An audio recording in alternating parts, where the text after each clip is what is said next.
وقت سے ڈرتے ہیں جب وہ خلوت میں ہوتے ہیں، لوگوں سے وہ غائب ہوتے ہیں. جب وہ لوگوں سے غائب ہوتے ہیں، لوگوں کی نظروں سے اوجھل ہوتے ہیں، تب بھی وہ اللہ سے ڈرتے ہیں. وہ سچے ہیں، سرعام سچے ہیں. اور جب وہ خلوتوں میں ہوتے ہیں، خلوت نشینی میں ہوتا ہے، ایک ہے جلوت اور ایک ہے خلوت. جلوت سر مجلس، لوگوں کے سامنے مجلس میں، اسے کہتے ہیں جلوت.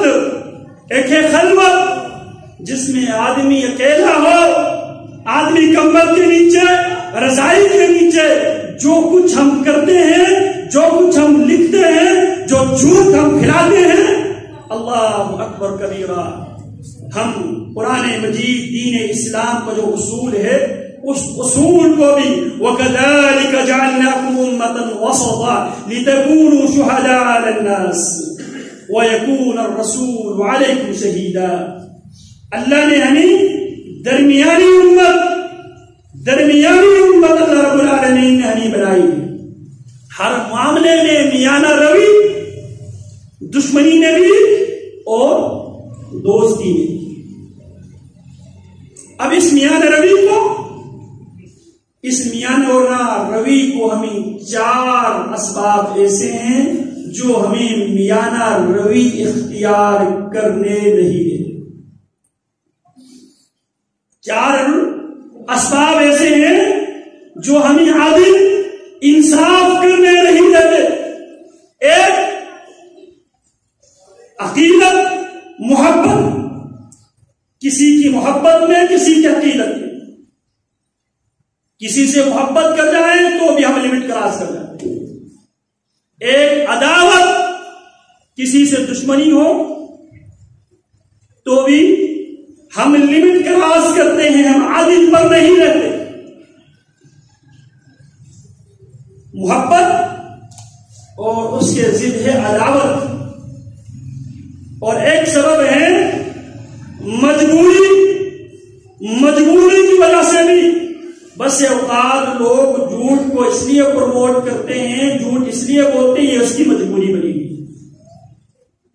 جھوٹ اس لیے بولتے ہیں کسی کی محبت میں، جھوٹ اس لیے بولتے ہیں کسی کی نفرت میں.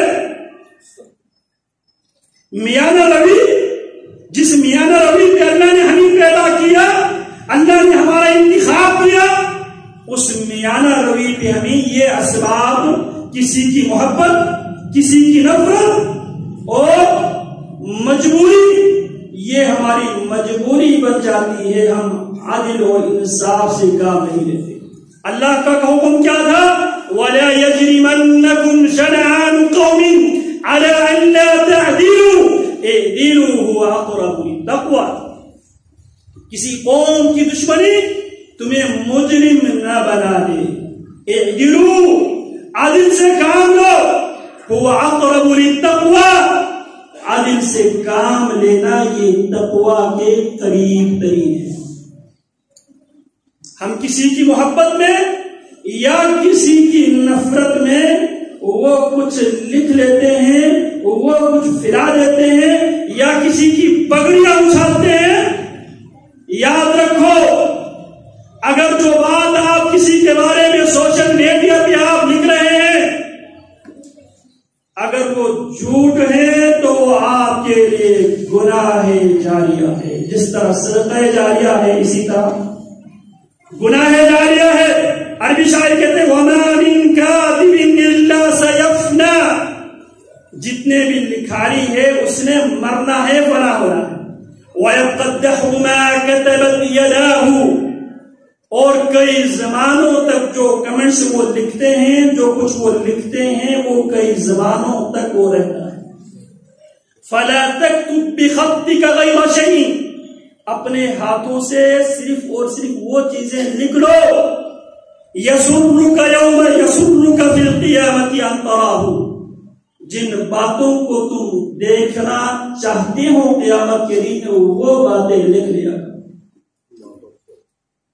آج ہم کسی کی عداوت میں یا کسی کی نفرت میں ہم لوگوں کی عزتیں اچھالتے ہیں، یاد رکھو. اور لوگوں کی حیثیت کے مطابق آپ کے اوپر اس گناہ کو جمع کیا جائے گا، یاد رکھو۔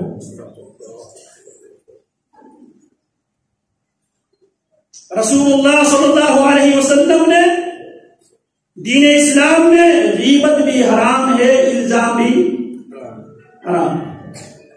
جو باتیں آپ کسی کے بارے میں کہہ رہے ہیں، اگر آپ کے پاس کوئی پروف ہے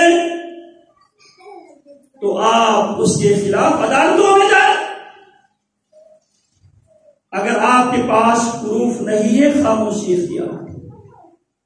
اسی لیے یاد رکھو، جھوٹ بولنا بھی اور جھوٹ پھیلانا بھی جھوٹ بولنے جیسا ہے۔ ہم کسی کی بات کو شیئر کر لیتے ہیں، یاد رکھو یہ بھی جھوٹ بولنے جیسا ہے۔